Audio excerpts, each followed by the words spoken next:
Teenager মেয়েদেরকে সাথে নিয়ে আমাদের ক্লিনিকে, এবং বেশিরভাগ ক্ষেত্রে দেখা যায় যে এই পিসিওডি সমস্যাটা কিন্তু খুব কমনলি ওই বয়ঃসন্ধির সময় ভীষণ কমন পাওয়া যায়। আর্লি টিনেজার থেকে আসতে শুরু করে, এবং আজকের দিনে তো ভীষণ কমন।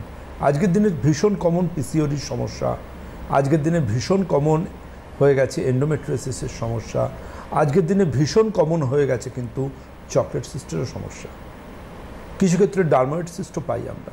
তো আলটিমেটলি এগুলো কি, প্রতিকার কি, সমস্যা কি, কিভাবে আমরা এই সমস্যাটাকে ওভারকাম করব বা বেরিয়ে আসতে পারবো, এটা নিয়ে কিন্তু ভাবার আছে। কী সিমটম দেখলে কেউ বুঝবেন যে আমার সিস্ট এসেছে। তার অন্যতম যে কারণগুলো, তার মধ্যে প্রথম যেটা বলবো সেটা হচ্ছে এই যে পিসিওডি অর্থাৎ পলিসিস্টিক চেঞ্জেস ইন ওভারিজ। এটা প্রথমত বলে রাখি, আমার নিজের ব্যক্তিগত মত থেকে বলবো যে আদৌ এগুলো সিস্ট নয়। সিস্ট নয়? না। পিসিওডি যে বলা হচ্ছে পলিসিস্টিক মানে প্রচুর সিস্ট, আদৌ এগুলো সিস্ট নয়। আমি আমার চিন্তাভাবনা থেকে বলছি।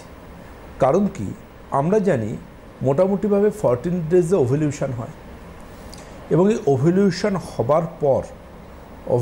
হবার পর যদি যে কোনো এগ রাপচার হয়, এবং রাপচার হবার পর সেটা পিরিয়ডের ব্লাডের মতো করে ইউটেরাস থেকে বেরোয়, এবং যদি এগ রাপচার না হয় সে আনরাপচার্ড এগগুলো কিন্তু ওভারির মধ্যে জমা হয়। এই সিস্টগুলো হচ্ছে এই আনরাপচার্ড এগ। আচ্ছা।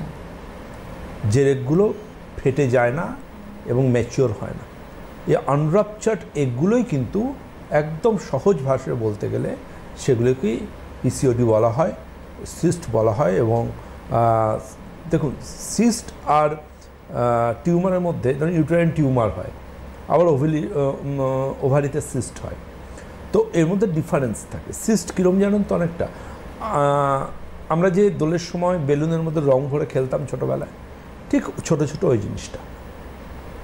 ওর মধ্যে শুধু সিম্পল একটা ফ্লুইড আছে, আর কিছু নেই। That is called cyst. এবং দেখুন ওটা আঙুরের মতো আছে ছোটো ছোটো। কিন্তু টিউমার হচ্ছে কি, টিউমার হচ্ছে একটা আনকন্ট্রোল গ্রোথ, যে গ্রোথটার উপর বডির কন্ট্রোল থাকে না, যে গ্রোথটার মধ্যে সেল টিস্যু এমনকি ব্লাড সার্কুলেশন শিরাধমনীও থাকতে পারে। এটা একটা মাস, এটা একটা ফাইব্রয়েড, এটা কিন্তু টিউমার। সুতরাং এটা কিন্তু খারাপ দিকেও যেতে পারে। পিসিওডির ক্ষেত্রে আমরা বেশিরভাগ ক্ষেত্রে কি ফাংশনাল সিস্ট, এই ফাংশনাল সিস্ট কিন্তু খুব কমন আসে, এবং এই ফাংশনাল সিস্ট আসার অনেকগুলো কারণ। আজকের রিসার্চ যেমন বলছে, পূর্বপুরুষদের ডায়াবেটিস এবং ওবেসিটি থাকলে টিনেজার মেয়েদের মধ্যে পিরিয়ডের পর থেকে ওজন বেড়ে যাওয়ার প্রবণতা আসে। 12, 13, 14 বছর নর্মাল, যেই সাইকেল শুরু হলো 6 মাস পর থেকে ওয়েট গেইন করতে শুরু করলো, এবং ওই যে একটা ওবেসিটি টেন্ডেন্সি এলো, তারপরেই কিন্তু পিসিওডির সমস্যা চলে আসে।